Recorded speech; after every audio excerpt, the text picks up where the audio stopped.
Hello aspirants, in this short video we will talk about death penalty for rape. Okay, there are some proponents who say yes, it should be given, and there are some opponent as well. Okay, so we will examine it from each perspective. First thing is definition. So section 63 of Bharat Nyaya Sanhita extensively define the act of rape and मैं आपको हमेशा बोलता हूँ कि कुछ section number याद रखिए तभी आपके आंसर उतना अच्छा इम्पैक्टफुल दिखेगा राइट कुछ फैक्ट्स देख लीजिए that in India rape is fourth leading crime against women NCRB की रिपोर्ट के according 7.1% of the total crimes against women are rape and 18.7% are assault with intent to outrage her modesty. In fact 22 की जो report आई थी NCRB की उसने ये कहा था कि crime against women has increased. ये हमने कल के न्यूज़पेपर में डिस्कस किया था, वहां भी मैंने आपको यही सेम बात बोली थी कि प्लीज 3-4 सेक्शन नंबर याद रखिए।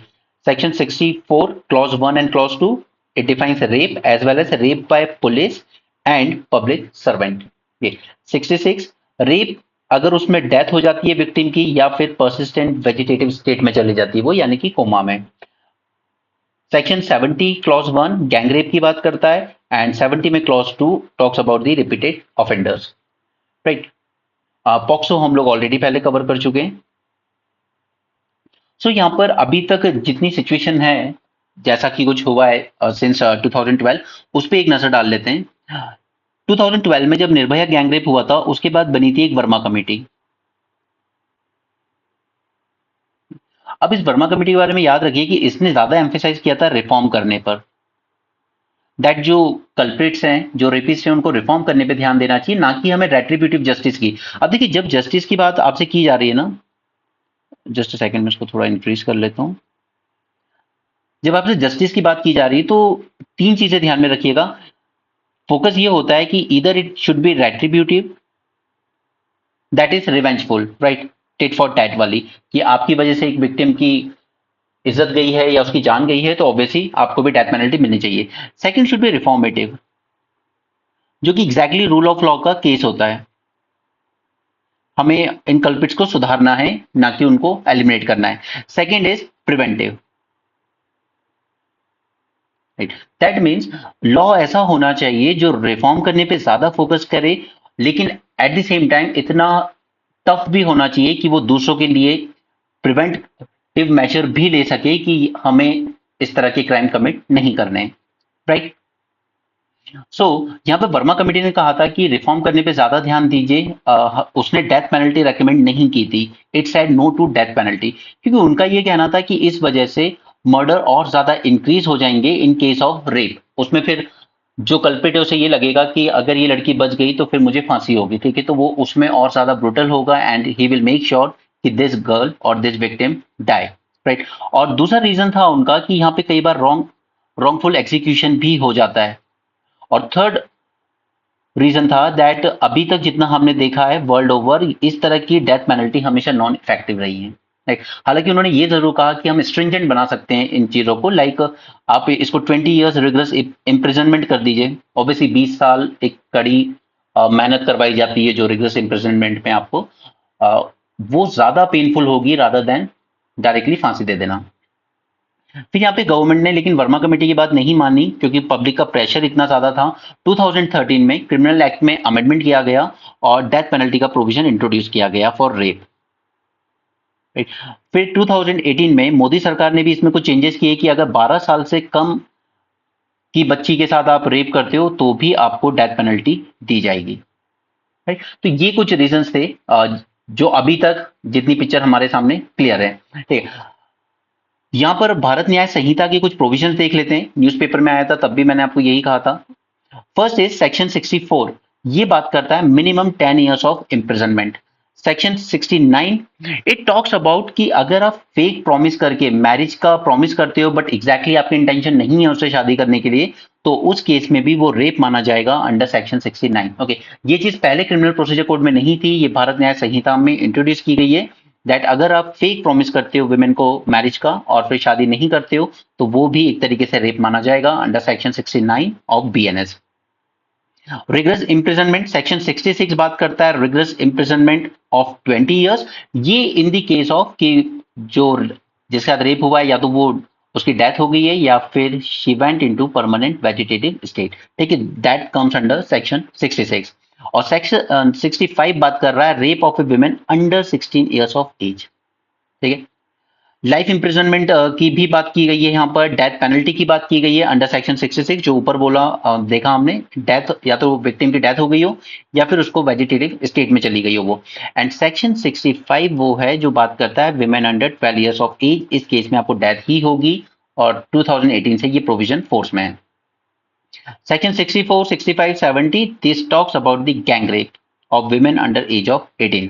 बट एक्सेप्शन क्या है वो याद रखिए, मैरिटल रेप को लेकर एक्सेप्शन दिया है इसने, यानी कि अगर आप फोर्सफुल सेक्स अपनी वाइफ के साथ कर रहे हो तो उसको रेप नहीं माना जाएगा, हाँ, provided that wife is not being under 18 years of age, ठीक है। तो ये मैरिटल रेप के लिए काफी डिमांड की जाती है कि इसको भी क्राइम बनाइए, बट द प्रॉब्लम इज कि आप एविडेंस क्या प्रूफ करेंगे इसमें, ठीक है, क्योंकि in a married life all these things happen within the four walls of the room, so what sort of evidence you court will rely upon, ठीक है, इसलिए कभी मैरिटल रेप को नहीं बनाया गया क्राइम, एंड ये एक्सेप्शन रखा गया है अंडर सेक्शन 63। तो इतने सारे तो याद नहीं रह सकते ऑफ कोर्स, बट एटलीस्ट कोशिश कीजिए कि 3 से 4 आपको याद रहे ताकि आपके आंसर थोड़ा इम्पैक्टफुल दिखे। नीड क्या है हमें डेथ पेनल्टी की? सबसे बड़ी नीड है कि जब किसी के साथ रेप होता है तो it violets the fundamental right of life and personal liberty under article 21। Second, आप विक्टिम की सिर्फ बॉडी नहीं उसकी माइंड पर भी एक इम्पैक्ट क्रिएट करते हो, एक ट्रॉमा क्रिएट कर जाते हो पूरी लाइफ के लिए, उसकी प्राइवेसी वायलेट हो जाती है, ठीक है। It is not just physically but also ethically repugnant crime, ठीक है। और इसी वजह से इंडिया को लेबल किया जाता है as a most dangerous country for women. अभी याद होगा आपको झारखंड में भी एक फॉरेन टूरिस्ट आई थी, उसके साथ भी गैंग रेप हुआ था, ठीक है। और इसलिए जर्मनी ने एक बार इंडियन स्टूडेंट्स को अपने यहाँ यूनिवर्सिटी में एडमिशन से मना कर दिया था कि your country is a capital of rape. तो प्रीवियस इंस्टांसेस क्या रहे हैं जब कैपिटल पनिशमेंट दी गई है रेप के लिए? एक तो निर्भया गैंग रेप 2012 का दिल्ली गैंग रेप जिसे आप जानते हैं, और उसके पहले स्टेट ऑफ उड़ीसा में लक्ष्मण नायक केस में भी दिया गया था, क्योंकि यहाँ पर एक अंकल ने ही अपनी भतीजी के साथ सेक्सुअली अब्यूज किया था उसे। ये जस्टिस वर्मा कमेटी की बात है। अकॉर्डिंग टू कोर्ट्स, अब हमारा जो कोर्ट कहता है वो कहता है कि डेथ सेंटेंस नहीं देना चाहिए because it contradict article 19, 20 and 21, ठीक है। 19, 20 freedom, 20 protection and 21 right to life, right. But उसने एक्सेप्ट किया कोर्ट ने कि कुछ ऑफेंसेस में एक्सेप्टेबल है, जैसे अगर आप देश के खिलाफ जंग छेड़ते हो या आप मर्डर करते हो, डकैती करते हो मर्डर के साथ, एंड क्रिमिनल कॉन्स्पिरेसी करते हो किसी तरह की, तो डेथ पेनल्टी दी जा सकती है। हाउएवर जस्टिस वर्मा कमेटी ने जब क्रिमिनल लॉ में अमेंडमेंट रेकमेंड किए थे पोस्ट निर्भया गैंग रेप, तो उन्होंने कहा था कि ट्रायल थोड़ी क्विक होनी चाहिए, पनिशमेंट बढ़ाई जा सकती है, but finally it kept itself short of death penalty, ठीक है। It did not recommend death penalty. So अगर पता नहीं होगा तो एग्जाम में क्लिक नहीं करेगा और अल्टीमेटली फिर आप गलती से टिक कर दोगे कि हाँ शायद कहा होगा, नहीं कहा था उसने, डेथ पेनल्टी रेकमेंड नहीं की थी। उसका मानना था कि ये बहुत ही रिग्रेसिव स्टेप होता है, हमें रिफॉर्म करना चाहिए क्रिमिनल्स को, ना कि एलिमिनेट करना चाहिए, ओके। और दूसरा उनका ये मानना था कि ये डेटरेंट की तरह एक्ट करिए, जरूरी नहीं, क्योंकि 2013 से एक लॉ में है ना डेथ पेनल्टी रेप के लिए, लेकिन उसके बाद भी रेप कम हो गए क्या? उल्टा इंक्रीज होते जा रहे हैं और भी ज्यादा हीनस और ब्रूटल होते जा रहे हैं, ठीक। तो उन्होंने ऑल्टरनेटिव यही दिया था कि आप 7 साल की सजा को बढ़ा के 10 साल कर दो, 20 साल कर दो या लाइफ टाइम कर दो, बट डेथ सेंटेंस नहीं रेकमेंड किया था उन्होंने, राइट। और as per the Working Group on Human Rights, the murder rate has declined consistently in India over last 20 years, despite the slowdown in the execution of death sentence since 1980.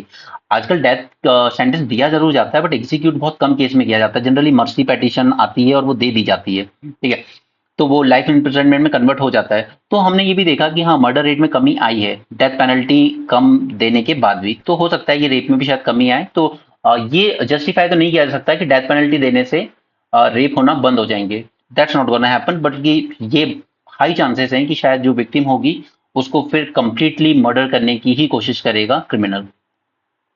सो जो लोग favour में वो argument क्या देते हैं, first is retributive justice, rarest of rare case, deterrent, punishment to guilty and prevent repeated offenders.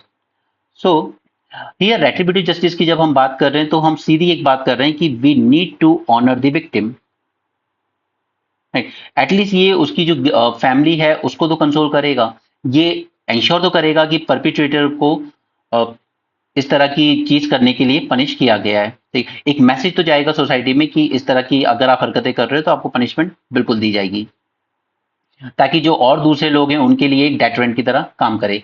Second is rarest of the rare cases. Now go back to 1980 and recall the case जिसमें Supreme Court ने doctrine दी थी, and the case was Bachan Singh. Bachan Singh versus state of Punjab 1980। उसमें supreme Court ने कहा था कि अगर कोई केस ऐसा है which can be called as rarest of the rare, तो उस केस में हम लोग डेथ पेनल्टी दे सकते हैं। Third is it will act as a deterrent. तो एटलीस्ट जो इसके प्रोपोनेंट्स है उनका तो यही मानना है कि ये एक डेथ पेनल्टी एक डेटरेंस की तरह काम करेगा, ताकि फ्यूचर में इस तरह की क्राइम कमिट करने से पहले इंसान 10 बार सोचे। ठीक है, बट जैसा कि ऊपर हमने देखा कि स्टडीज शो कि ऐसा कोई डेटरेंट की तरह ये एक्ट नहीं कर रहा है। Next is punishment to guilty. No, all these murder and rape, these are serious crimes, right? So punishment भी उतनी ही serious होनी चाहिए। जो आपने जिस ग्रेविटी का आपने क्राइम कमिट किया है उसी ग्रेविटी की पनिशमेंट भी इंश्योर करना जरूरी हो जाता है। नेक्स्ट इज डेथ पेनल्टी वालों का कहना है कि अगर इसको हम लोग 7 साल या 10 साल की सजा देकर छोड़ देंगे ना, तो उसके बाद ये जाकर दोबारा रेप करेगा, he will be A repeated offender, right. जैसे एग्जाम्पल देते हैं वो लोग मसूद अजहर का, अभी इस पर वेब सीरीज भी आई हुई है इसलिए मैं इसकी बात कर रहा हूँ आपसे। ठीक है, मसूद अजहर का जो एग्जाम्पल उसमें यही था ना कि इसको आपने फांसी नहीं दी थी उस टाइम तक, ये जेल में रहा, उसके बाद इसको रिलीज करवा लिया गया बाय द टेररिस्ट, और इसके बाद इसने क्या प्लान किया 2001 में पार्लियामेंट अटैक, राइट। तो ये इस तरह के एग्जाम्पल इसलिए दे रहे हैं कि जरूरी नहीं है कि इंसान जेल में रह के सुधर ही जाएगा, नहीं सुधरेगा, बाहर जाएगा और दोबारा सेम क्राइम ही कमिट करेगा। तो एक रेपिस्ट भी बाहर जाकर दोबारा रेप कमिट करे, इसलिए बेटर है कि उसको डेथ पेनल्टी दे दी जाए। आर्ग्यूमेंट्स इन फेवर, ये नोट्स आप ले सकते हैं ऐप से। ठीक है, आर्ग्यूमेंट अगेंस्ट में इनका क्या कहना है? इनका मानना है कि ये सिर्फ आप पब्लिक प्रेशर में आके या शो करने के लिए, एक इल्यूजन क्रिएट करने के लिए कि जस्टिस दे दी गई है, आप एक बैंडेड सॉल्यूशन की तरह इसका यूज करते हो। That means it is just a temporary nature. ठीक, टेम्पररी आप दिखा सकते हो कि हमने जस्टिस दे दी है, बट द थिंग इज कि जो रियल कॉज है इसके पीछे, ये उनको एड्रेस नहीं कर रहे हो आप सिर्फ फांसी देके जो क्राइम हुआ है उसको जस्टिस जरूर दे रहे हो, but at the same time इसके जो रियल कॉज है उनको एड्रेस नहीं कर रहे हो। और रियल कॉज क्या है? Cultural norms. जैसे दिल्ली में एक स्कूल के बच्चों का सीक्रेट ग्रुप बना हुआ था इंस्टाग्राम पे, एंड उस पर वो लोग इसी तरह की बातें कर रहे थे, उसमें गर्ल्स भी थी उसमें बॉयज भी थे, वो इसी तरह की बातें कि जो लड़की इन चीजों से अलग है उसको कैसे इसमें ट्रैप करना है, राइट। ये दिल्ली गवर्नमेंट ने ही बस्ट किया था, पुलिस ने, और ये सब स्कूल के बच्चे थे, राइट। तो कल्चरल नॉर्म्स, सोसाइटल नॉर्म्स या फैमिली नॉर्म्स जो हैं वो कहीं ना कहीं ब्रेक डाउन हो चुके हैं। एंड सेकंड थिंग इज कि कई बार ये चीजें नियर रिलेटिव्स ही करते हैं।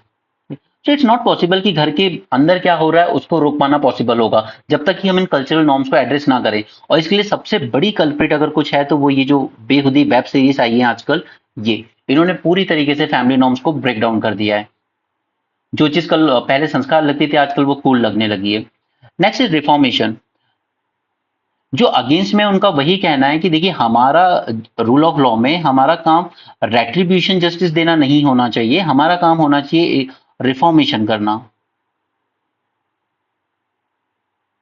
राइट। अगर हमने इसको रेट्रिब्यूटिवली एलिमिनेट कर दिया, अगर हमने इसको हैंग कर दिया, तो इसने तो पूरा का पूरा जो हमारा ऑब्जेक्टिव था पनिशमेंट का वो ऑब्जेक्टिव ही डिफीट हो जाएगा।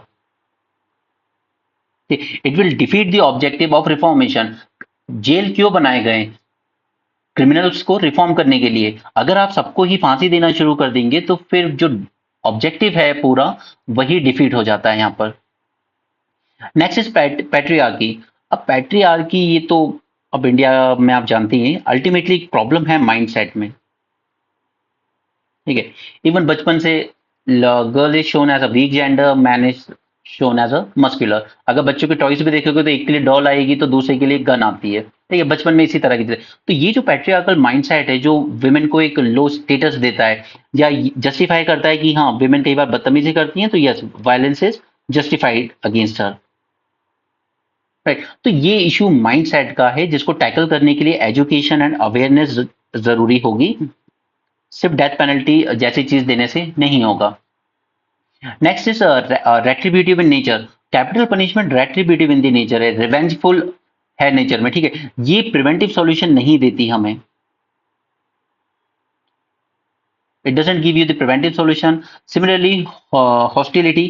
अब हॉस्टिलिटी इस सेंस में कि अगर उसको ये श्योर होगा रेप करने वाले को कि अगर मैं पकड़ा गया तो मुझे तो मिलनी है डेथ पेनल्टी, तो वो फिर और ज्यादा हॉस्टाइल हो जाएगा and he will make sure that this girl is killed, right. तो शायद मर्डर, रेप के साथ साथ मर्डर केसेस भी और ज्यादा बढ़ जाएंगे।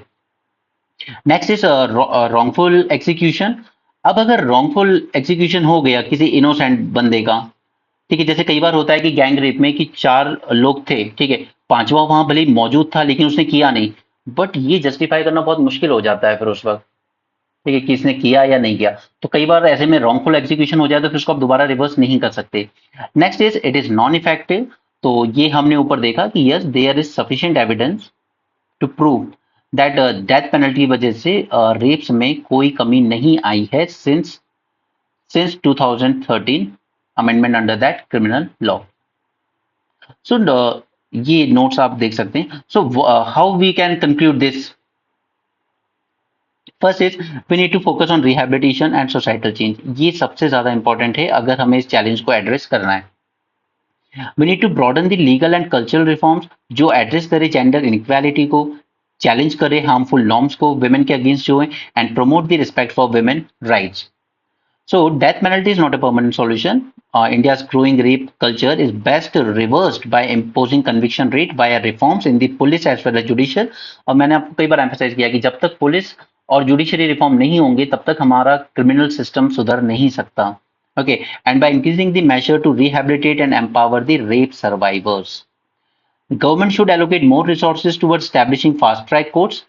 कि जैसे कि बंगाल गवर्नमेंट थी, मैंने उसके बारे में आपको बताया था कि उसने फास्ट ट्रैक कोर्ट्स तो बनाए लेकिन वो और भी इश्यूज को एड्रेस कर रहा है, जबकि सेंटर ने कहा था कि आप फास्ट ट्रैक स्पेशल कोर्ट बनाइए जो एक्सक्लूसिवली रेप केसेस को और पॉक्सो के अंडर में आने वाले केसेस को एड्रेस करेगा, बट वेस्ट बंगाल ने ये नहीं बनाए थे, ठीक है।